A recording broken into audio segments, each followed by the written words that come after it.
torch of freedom pass from hand to yearning hand, and the vision of our fathers spread hope throughout this land, as the dream some fought and died for in my heart becomes my own.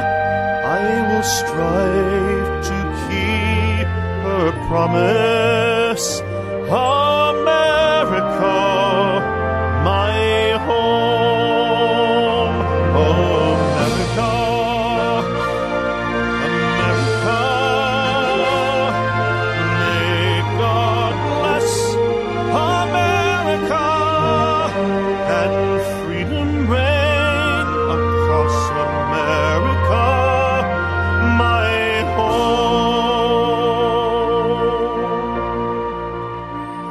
From the shorelines to the prairies, to the cities great and small, we have reaped the fruits of justice and liberty for all.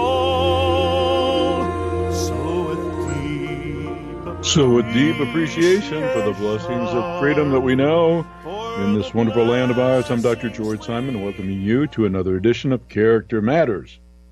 This is where we talk about what I consider to be the defining issue of our time, the character crisis that we face and that affects so many aspects of our lives. You hear a theme song play at the beginning and end of this program. It's a patriotic piece, but its message is more than that. It's really about the source of America's greatness during its periods of greatness. We've had periods of greatness. We've also had periods of some shame. But what has always made us great, what's been responsible for those periods of greatness, is not our military might or our economic power, both of which are substantial. No, what's always been at the heart of our country's greatness is the character of our people.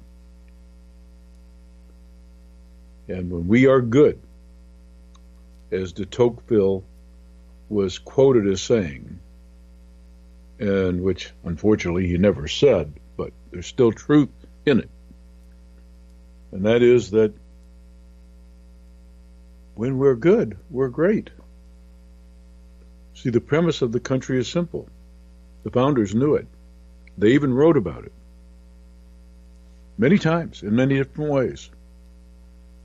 Let good people with a solid internal moral compass, people of really decent, upstanding character, you let those people have maximum free rein to govern their own lives. You give them freedom from unnecessary government oppression. You let them be free to prosper in every way they can, and not only will they prosper, but they will create opportunities for others, and they will take care of one another, because that's what principled people do. That's what principle-driven, value-driven people do. On the other hand, when a country is populated with too many folks with a sense of entitlement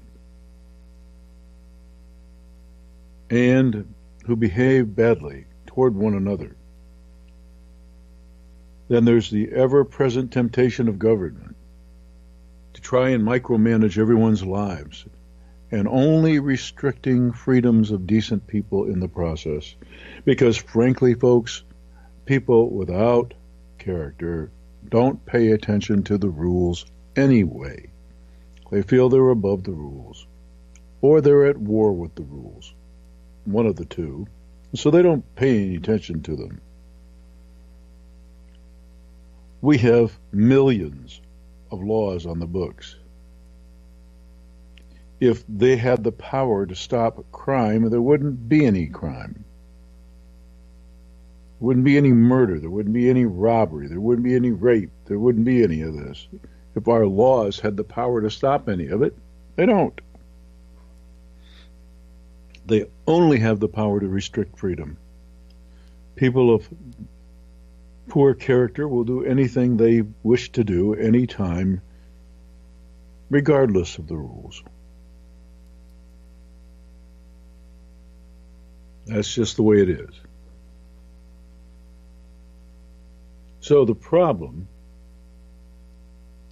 we've been having for many, many decades now is an erosion of moral character.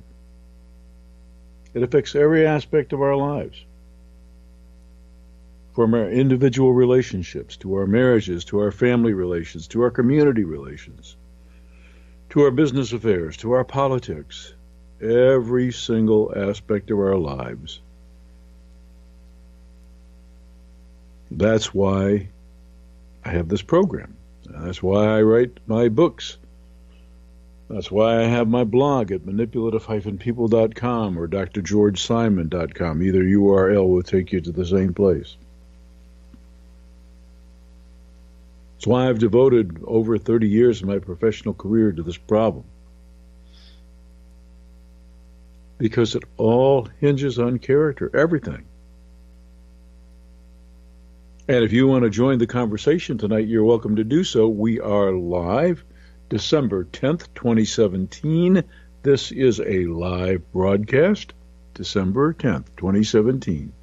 I'm giving the date, not because I think you need to know the date, but because this program might be a rebroadcast at some point, and folks will need to know. But today, December 20th, 2017, we are live, and I can take your calls at 501-258-8326. That's 501-258-8326. And I'll be happy to take your call because I don't have a specific agenda for tonight's program. I have several things I'd like to talk about, but I don't have any one major overriding topic that I'd like to talk about tonight. So that gives you a little bit more free rein.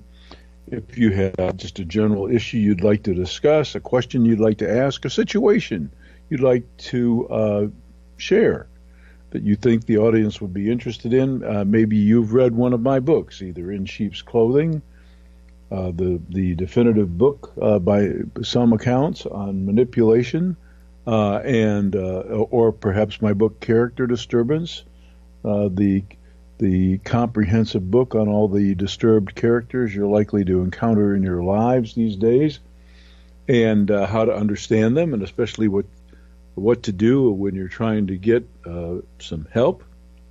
And then my book, The Judas Syndrome, for the Christian faith community. And then lastly, my book, How Did We End Up Here, co-authored by Dr. Kathy Armistead. And it is the relationship partner's guide to surviving in this character-distorted world of ours, how to survive and thrive in this crazy mixed-up world of ours. So if you want to join the conversation, or if you have a question you want to ask, or something you want to share, just give us a call at 501-258-8326. That's 501-258-8326. It is a short Christmas season this year. You know, today, December 10th, marks 2 weeks to Christmas Eve. It is just, it's mind-boggling to me. Of course, the time between Thanksgiving and Christmas always goes relatively fast, but this year, particularly so, it seems. So, I'm getting a little nervous, I have to say. I haven't done all my Christmas shopping yet. But, you know, I've gotten to think about so many things. I've gotten to think about so many things related to that, because, this season, we hear talk about the reason for the season. Christmas has an interesting history. It wasn't even a major feast of any kind of celebration, even within Christian churches, until along about the 12th or 13th century. Yeah, believe it or not.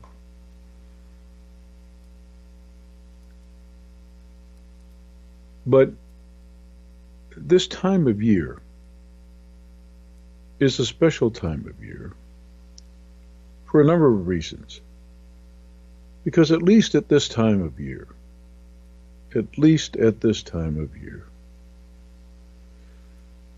many folks still do get into a bit of a spirit that seems to make a difference. I was talking to some folks who had gone to a local movie theater that features old-time movies on the big screen. And of course, at this time of the year, one of the major movies of that genre is Frank Capra's "It's a Wonderful Life" with Jimmy Stewart and Donna Reed. Everybody knows that movie, perhaps, and it's different seeing it on the big screen, I suppose, than watching it once again rerun on television. But there is still some semblance of a spirit left to the season. And when you think about it more deeply, is it just a spirit of giving? Christmas has become so commercialized. It's become so commercialized that it's just ridiculous. Folks setting up Christmas displays in stores even before Thanksgiving, usually right after Halloween, to try and capitalize on the high volume time that Christmas is. A lot of retail businesses depend on Christmas shopping for a substantial portion of their income for the year, for their sales income. It just doesn't make for Christmas spirit to shop till you drop just for the sake of shopping. There's more to it than that. So the commercialization of Christmas has kind of eroded the spirit of giving. I understand that. But at least at this time of the year, some folks really do get into a more giving spirit. And by that I mean they start thinking about other people, especially other people that they care about. And they think about what those folks might need and how they might give some kind of a token of their appreciation for their friendship, etc., etc. And it's just a shame. It's just a shame that only at that time of the year does that kind of thing happen anymore.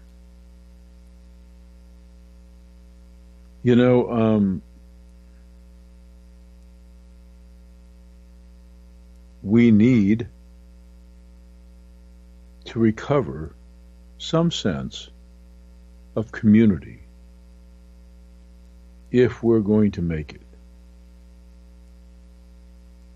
we need to recover some sense that we are all in this together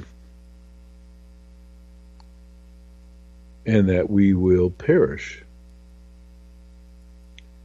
if we don't have a fairly decent awareness of and tend to our mutual needs. It's just unfortunate that somehow the rugged individualism that so distinguished our culture got transformed into a kind of every person for themselves kind of mentality. It was never meant to be that way. I know so many folks who don't even know their neighbors, have no idea, have no sense of community. And most folks, unfortunately, are in the position, it's not really their fault, but they're in the position that they're grinding it out day by day, just trying to make ends meet, and they have very little time on their hands to devote to anything meaningful in the way of being aware of and dealing with community issues. It's a pretty sad thing. I don't know how many of you are of similar persuasion on that, have similar ideas about it. But if you do and you want to talk about it, you can give us a call at 501-258-8326. That's 501-258-8326. Well,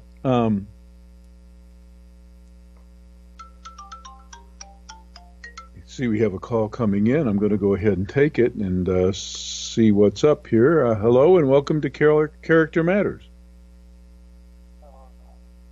Hello?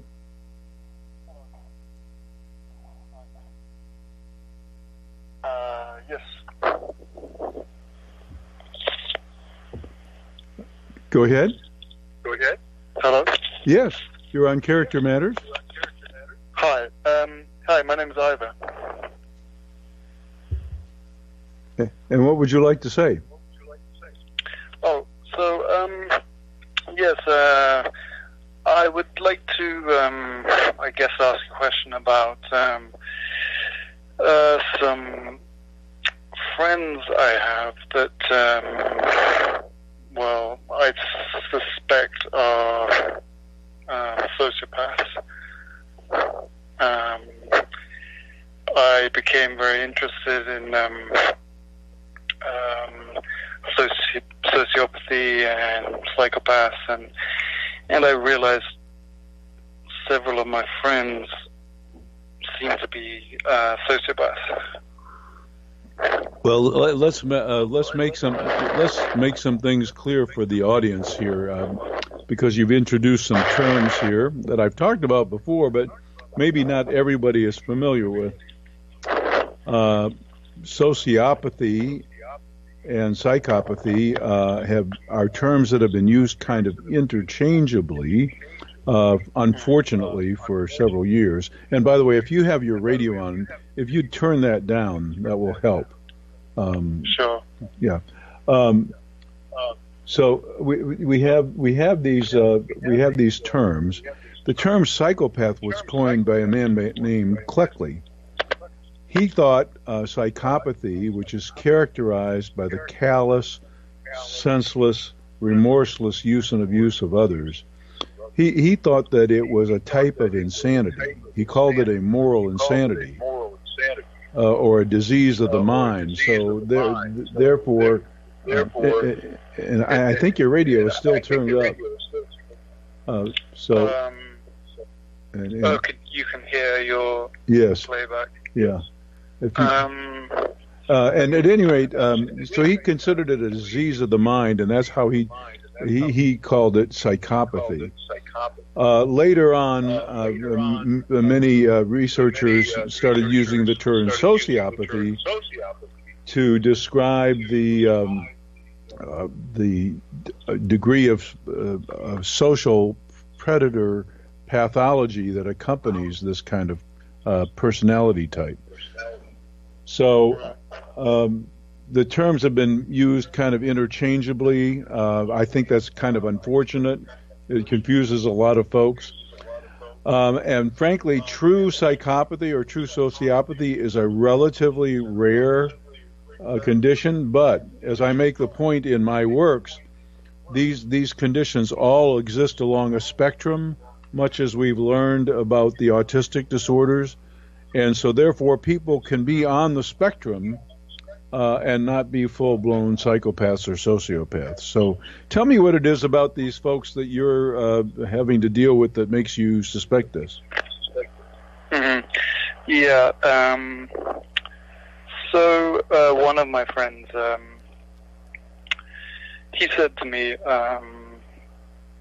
that he'd been to a psychologist, and the psychologist said he was on that scale. He wasn't diagnosed, and I found his behavior slightly irritating. So he would, he's a very nice, fun person, but at the same time, he winds you up on purpose. And on another level, he's quite superficial. I feel like his behavior is quite not very authentic, and so on one level, it's confusing because he is quite a positive person, mm-hmm. but on another level, quite a negative person. Mm-hmm. Well, what you've described so far does not necessarily signal to me psychopathy or sociopathy. The real key variables in psychopathy and sociopathy are a pathological lack of either empathy and or shame. And in other words, the person has no feeling for others, no heart, and has no compunction about acting in a callous, remorseless, and predatory way. Mm-hmm. Yeah. Well, I think he has that behavior. Can you give an example? Yeah. He also, in terms of business, he doesn't care about sort of authentic business and putting the customer first. He'd much rather use sort of any manipulative sales tactic or marketing tactic. Certain things he said, for instance, with a girl, he was cheating on her, and she found out, and I said, you must be, she broke it off, and I said, are you feeling bad? And he said, well, am I really? He didn't really care.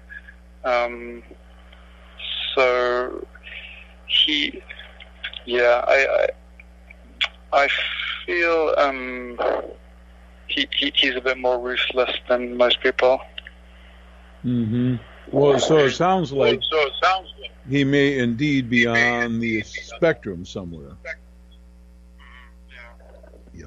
And I'm going to ask you again, the feedback from your radio is feeding back into our system here and may really be confusing to others.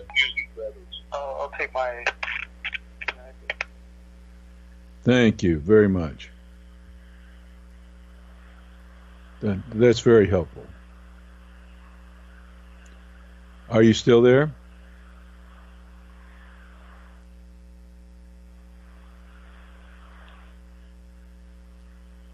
Caller, are you still there?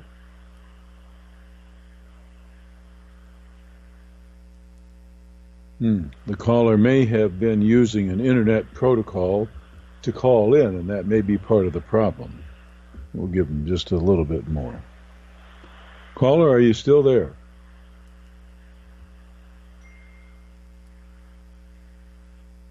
Okay, it seems like we've lost the caller, so I'm going to hang up, and if the caller can call back, and we don't have that feedback problem, then I'll be happy to take the call again.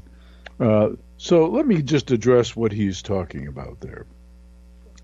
There is a spectrum of character disturbance that I talk about in my books. You can read about it quite in depth in my book, Character Disturbance, also in the Judas syndrome, and even in Sheep's Clothing, and in my book, How Did We End Up Here? But the real issue with let's see if we can get the caller back here. Hello and welcome to Character Matters.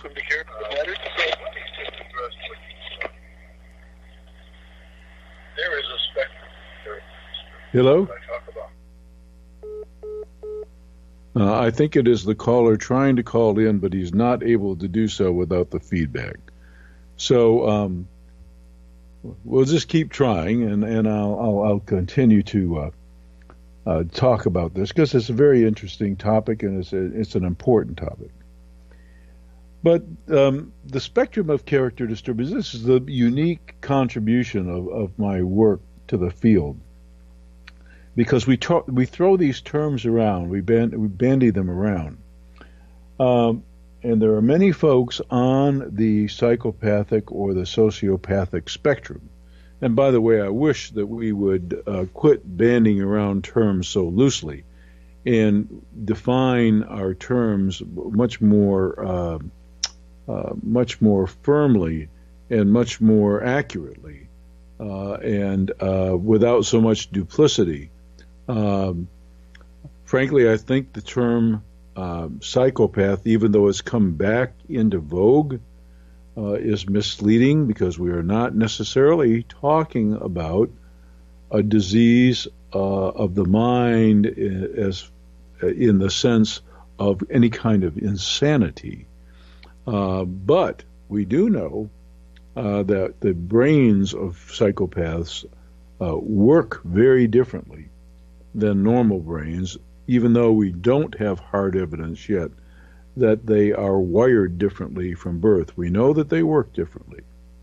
But what characterizes sociopathic or psychopathic behavior is what we call the most malignant form of narcissism, and that is a person is so self-centered and so grandiose, thinks that they are so above basically others, that they have no feeling for others. They have no empathy for others. They consider others as beneath them. They see them as weak, inferior. They see themselves as strong and superior. And they feel entitled, therefore, to prey, P-R-E-Y. They feel entitled to prey on those that they regard as weaker or as inferior. And that's the heart and soul of psychopathy or sociopathy. It's this lack, this pathological lack of empathy and a pathological lack of shame.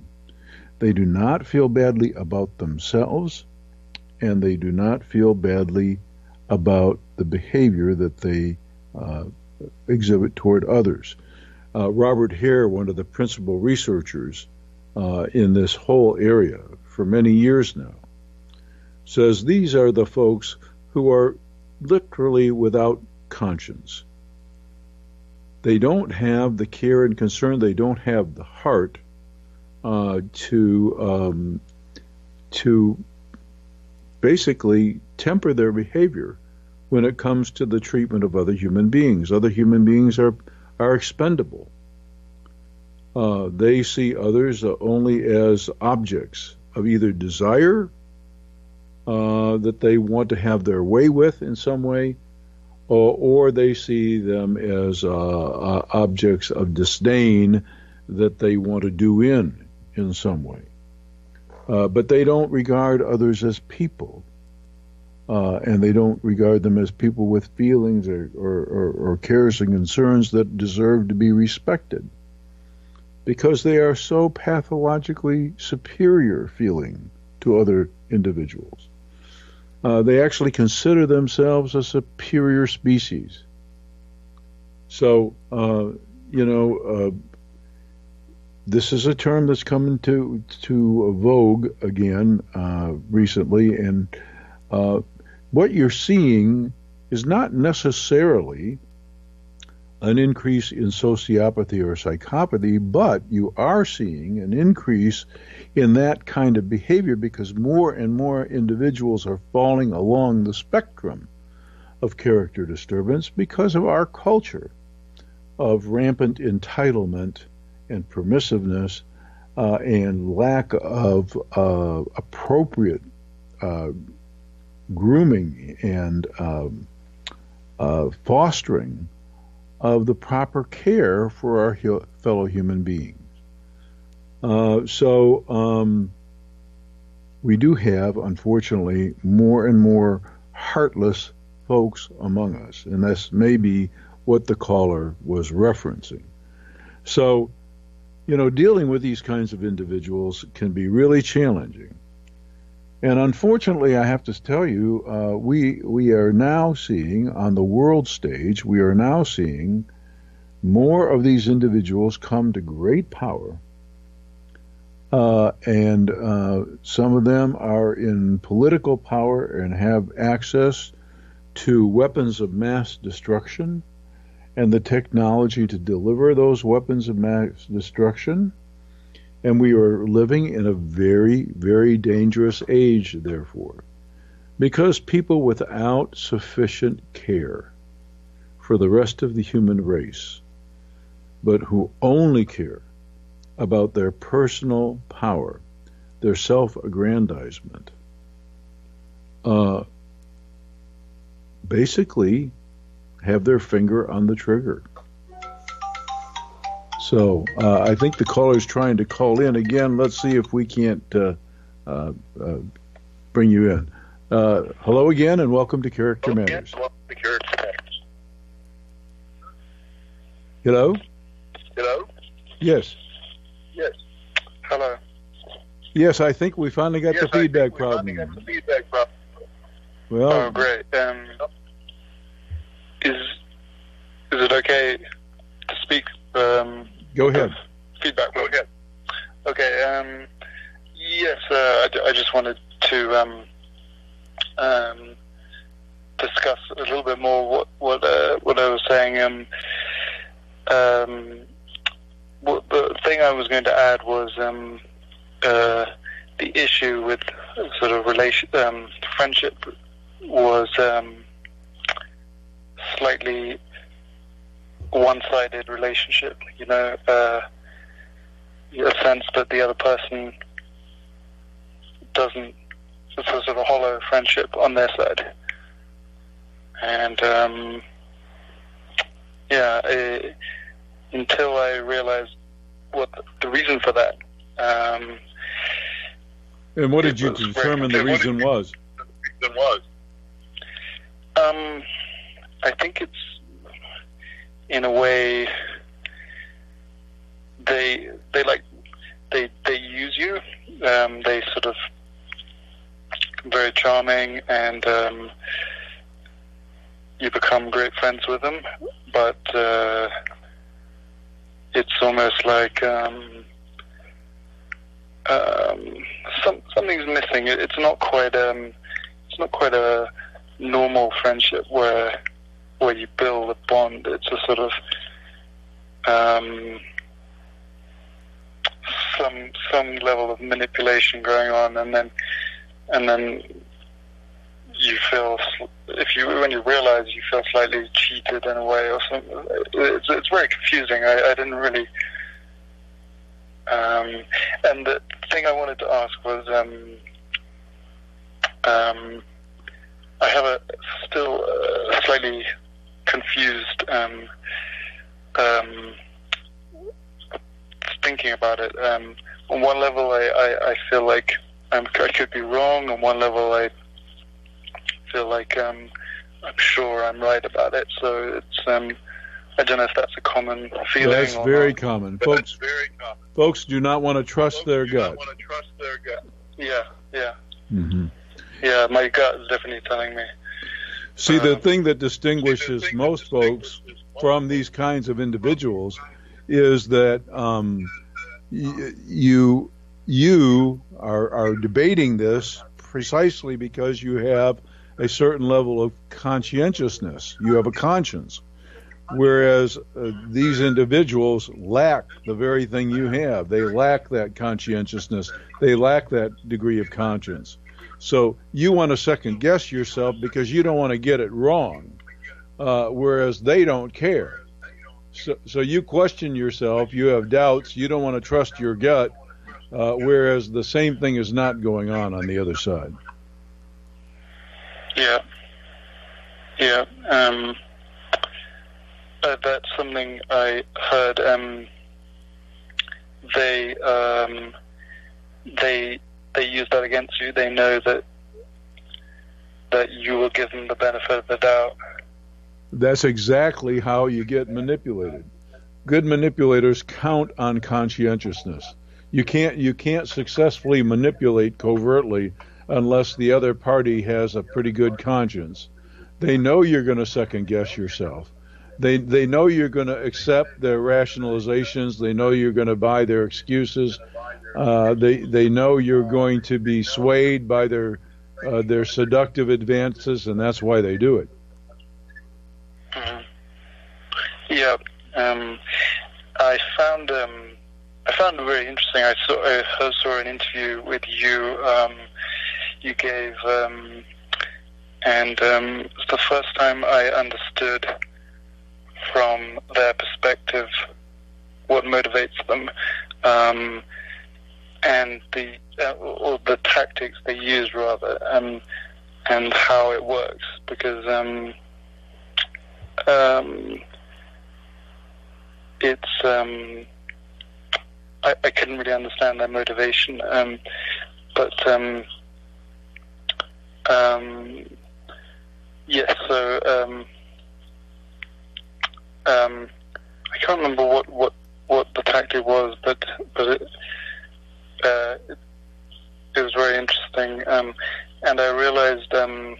Where did you come upon the explanation? Was it on one of the YouTube videos, or was something else, or one of the books, or what? Yes, it was an interview you did with a woman who has a YouTube channel talking about narcissistic relationships, relationships with narcissists. And, so yeah, I realized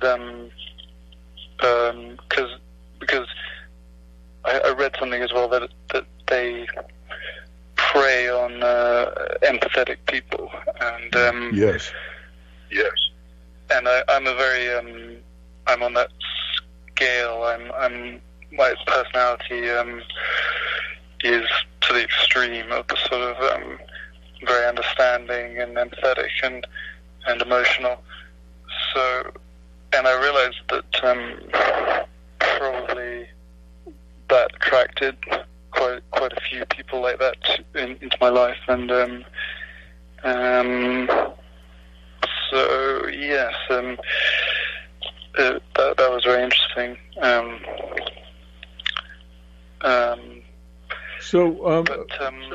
So what's the status of this relationship now? Well, I'm sort of distancing myself because I think it's not I'm going to keep it sort of more professional, sort of business relationship. We work in a similar area, but I don't think it's a healthy sort of friendship to have on a sort of long-term basis. Because distance is best. So. As a matter of fact, with conscientious people, it's so important to make sure that somebody really earns your friendship and your loyalty. That their manner of behavior toward you merits your goodwill. Yeah. Exactly. I noticed. I think this is a common thing. Normally with a friend, you it's a sort of even. You try a bit to see them, and they try a bit to see you, but it's very. I realize it's very one-sided. If I don't get in touch with this friend, they don't care. So, it's quite strange to suddenly realize they really don't care.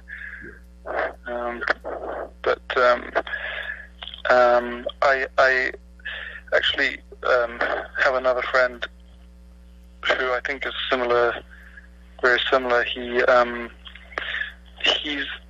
very sees the world in terms of personality typing and Myers-Briggs, and he's very sort of analytical about people and people's personalities, and unfortunately, let me interrupt here for a second, because you mentioned something, and I think it's worth talking about a little bit. Unfortunately, instruments like the Myers-Briggs are really inadequate when it comes to categorizing and understanding people who are on the character disturbance spectrum. I just wanted to make that point. The instruments were never designed to explain the behavior and the inner workings of individuals with significant degrees of character disturbance. Right. It's quite a. I've heard that it's a sort of it's quite a loose, it's not a very scientific way of. Yes, but anyway, this friend, I think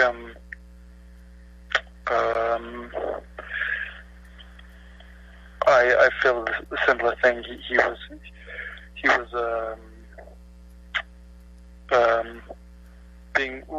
our friendship was based on a sort of slight manipulation. He was using me to try and get things, basically. Mm-hmm. And because he's so interested in personality typing, I asked him a question. I said, "How do you think sociopathy and psychopathy fits into Myers-Briggs and all of this?" And he completely ignored, didn't answer. I didn't hear from him for quite a while. And we'd been talking a lot, and it was slightly strange. So it sort of kind of set an alarm bell off. And then I've just sort of realized quite a lot about his personality, and I similar situation. My gut tells me I have a lot of suspicions now, and it's a sort of similar situation. He's very sort of charming, nice, but great guy. But at the same time, I'm very suspicious, Yeah.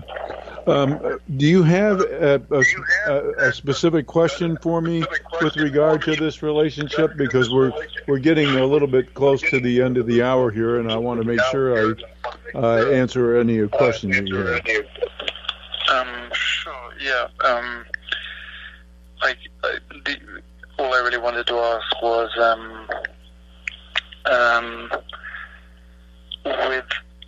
with people on the spectrum, do you think? I've heard people say you need to cut people like that out of your life completely. Just basically, what is your take on that? Well, it just depends on how far along the spectrum they are. Individuals who are fully sociopathic or psychopathic, you need to stay away, because they will prey on you. They live basically to prey on other people, and you will not do what you need to do to take care of yourself, perhaps until it's way too late. So yeah, you do need to keep your distance. Now, for those individuals who are not so fully on the spectrum, they're not so badly psychopathic or sociopathic, you just need to be very, very careful. If they have these malignant narcissist tendencies, you're always going to be at risk, and cultivating any kind of meaningful, mutually respectful relationship is very difficult. And you have to ask yourself the question why you want to spend the time and energy to do it. Mm-hmm. Yeah.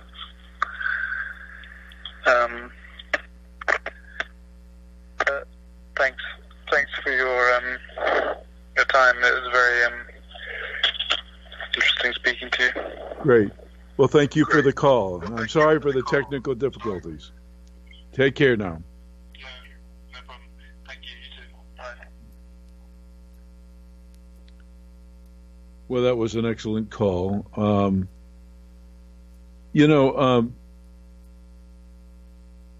We do have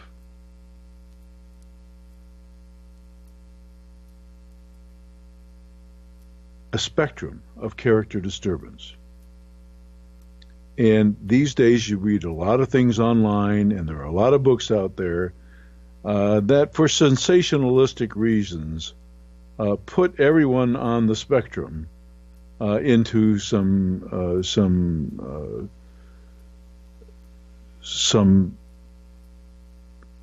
categories that are not real. And we have to be careful of this. But one thing is for certain, and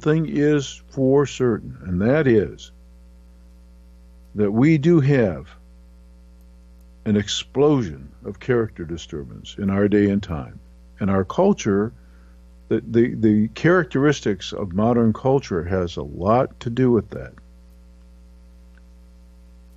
It has a lot to do with that. Both nature and nurture are at play. There are certain characteristics that individuals have who end up on the spectrum. One is an impaired empathy capacity. But empathy has to be nurtured, even in the folks that have good empathy capacity. So what's happening, unfortunately, in modern times is that individuals with impaired empathy capacity aren't getting sufficient empathy building experience as they grow and develop, because our culture is too narcissistic to start with. It's a me-centered society. It's an individual-centered society. There's very little community awareness. So in that kind of culture, individuals with impaired empathy capacity to start with are not going to grow up to be decent, responsible human beings. They're going to grow up to be very self-centered human beings, prone to using and abusing others. They're going to be prone to being superficial in their relationships. They're going to be prone to being advantage-seeking in their relationships. They're going to be prone to preying on your sensibilities. This is why we have such an explosion of this in our day and time. Empathy is one of those things that we either have the capacity for or we don't. Some individuals simply don't have it. That's very rare. But if the capacity is impaired, then it really has to be nurtured strongly. And that's not happening in our modern times. And that's one of the big reasons why we're seeing more and more character disturbance, why we're seeing more and more folks on the spectrum. They may not be full-blown psychopaths or sociopaths, but they're on the spectrum because they have an impaired capacity for empathy and an impaired capacity for shame, and nobody bothered to nurture those things in them. Or worse, they grew up in environments that were unfortunately either abusive or neglectful to the point that any capacity that they have for empathy, for having a heart for other people, got quashed. Now, what do you do about that? Well, if you're in a relationship with someone who is at the far end of the spectrum, who just doesn't seem to care, who uses and abuses at will, who has no apparent remorse when they do things that harm, that doesn't work like a dog to make amends. When you have someone like that, you need to keep your distance. You need to keep your distance. And why would you subject yourself? I mean, what is the point? Why would you want to? You have to ask yourself the question, because you have to look at basically your own character and what might be going on there. You have to ask yourself the question, what makes it so worth my while? What am I getting here that I'm willing to work so much harder than this other person at the relationship? Despite the fact that they use and abuse me, and despite the fact that they don't seem to care, and they seem so superficial, and they don't seem to have much remorse when they injure. Why am I working so hard at this? What is it that I want out of this that makes me want to work so hard at it? You have to ask yourself those questions. You see, individuals like that count on over-conscientiousness. They count on your neediness. They count on your good nature. This is what gives them a position of advantage in the relationship in the first place. And this is how they eventually take advantage of you to the point that they break you, and the time that you really realize that you have to get out is when you've been pretty well already done in, and that's really too late. So you have to ask yourself the question, why stay? Why put in the energy?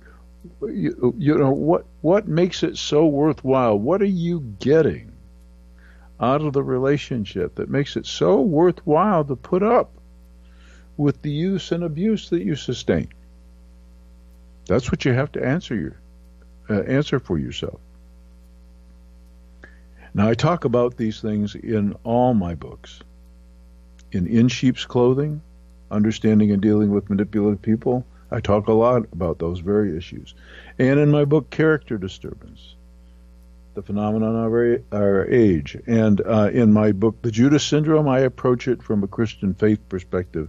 And in my book, How Did We End Up Here, I talk a lot about how folks get trapped into these kinds of relationships in the first place, what they end up realizing at that point that it's become clear that they have been used and abused, and how in their recovery from such a toxic relationship they can do the work necessary to on themselves and their own vulnerabilities to avoid falling into a similar trap again, making the same kind of mistake, choosing the wrong kind of relationship partner.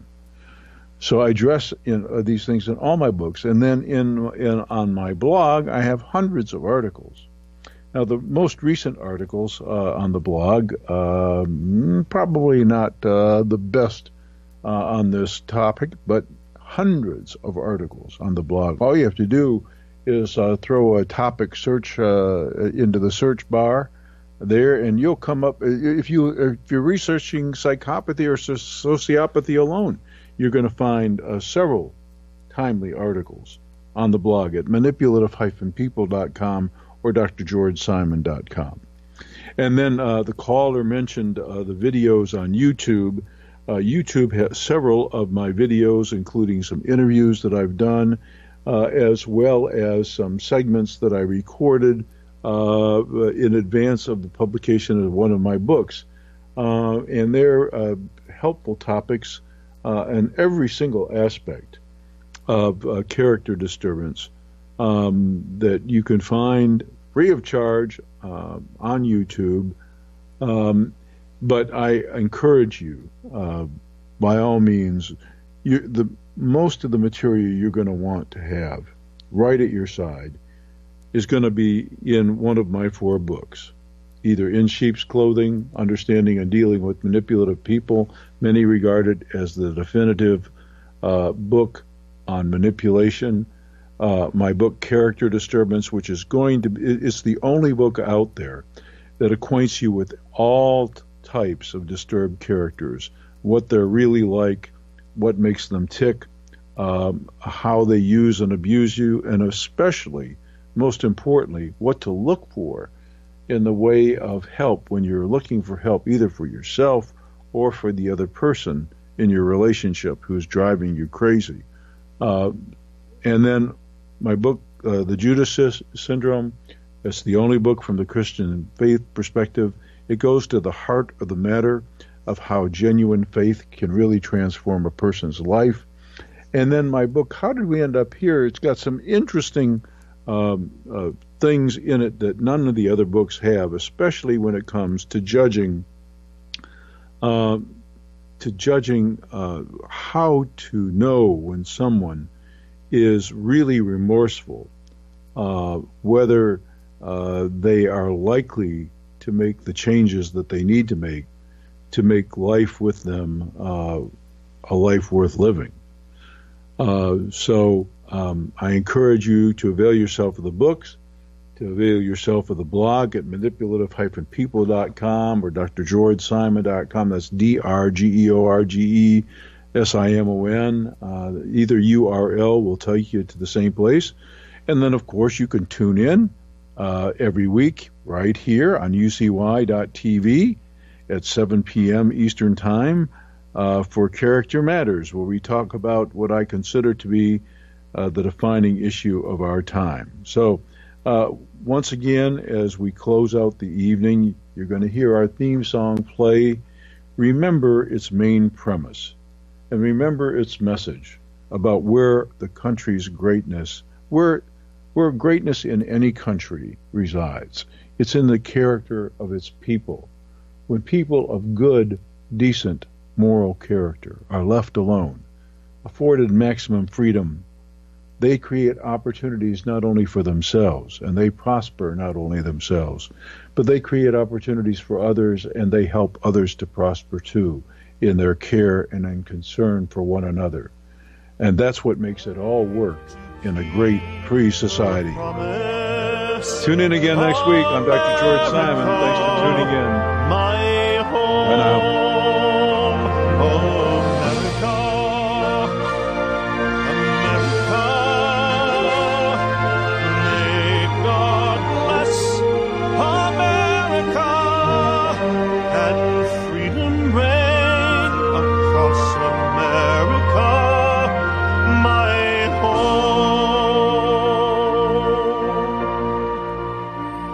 From the shorelines to the prairies, to the city